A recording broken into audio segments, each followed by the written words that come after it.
So this week marks the very first week of fall. It happens, I think, this year, September 20th or maybe 21st, depending on where you are on the planet.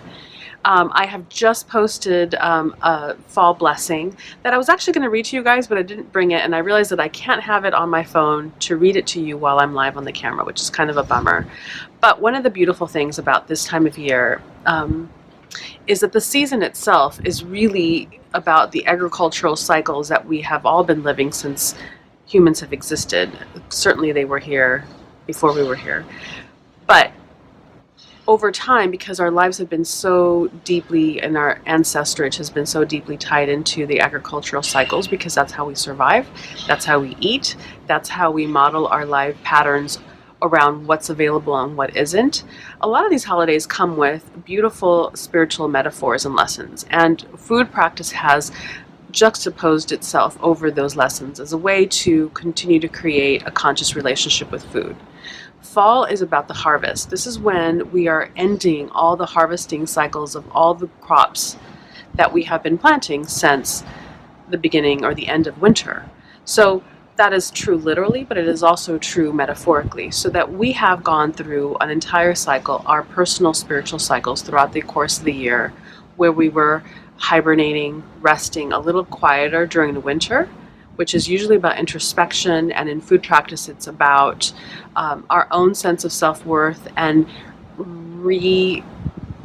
reclaiming and healing parts of ourselves that have maybe been beaten down the previous year. We nourish, we pack back in, we reclaim. Spring is about the coming forth. It's about setting goals. It's about cultivating. It's about making choices about what we're going to grow in the coming year.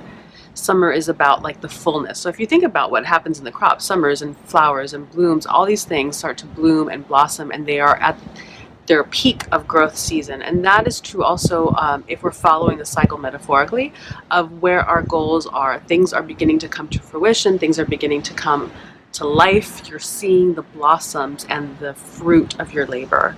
And then as the end of August and September comes, this is when we start to harvest. We start to like cut down the fruit, cut down the vegetables, prune things back. We are reaping the rewards of all the labor and all the toiling and all the goal setting and all the working and all the intention setting of that previous 3 seasons. It's a beautiful cycle. It's a beautiful metaphor, and it's worked really well with food practice because it's so deeply tied into sustenance. It's tied into nourishment. It's tied into the bounty of the planet, and it's tied into how we feed ourselves and how we dance with the cycles of life. And so it's been a beautiful marriage, and through that food practice through the seasons, the 4 eBooks was born. And right now we're starting fall. The Food Practice Through the Seasons fall book just launched yesterday. I encourage you guys to take a look. There's a link on the Food Practice page. There's a link on the foodpractice.com page. There is a link on the Food Practice Gathering Circle page. So I really want you guys to take a look at it because and buy it. Really download it, buy it, because what will happen is for 13 weeks, the full 13 weeks of the fall season, we will go through each week together. Each week has a different lesson. It has a different practice, a different meditation or journal exercise that will help you incorporate, specifically for this season, the beauty of gratitude and how it amplifies and deepens your experience with food and how much it nourishes you. So all of these things are also designed to recalibrate our relationship with food, because the way we eat, the way we take in nourishment, the relationship and flow that we have with food is also a reflection of how we flow with life. And so many of us, particularly in the Western culture, have such conflicted relationships with food. It's really this like push and pull that we have for many, many reasons in many, many ways. And what I really loved about this book series is that it helps address that, but in really small ways that build week after week after week. So on their own, they're healing and they're wonderful and they recalibrate our spirit, but it also helps build this foundation that starts to grow and build over time to something much larger. So I really love that. I'm having some trouble with connection. I actually don't know if you guys are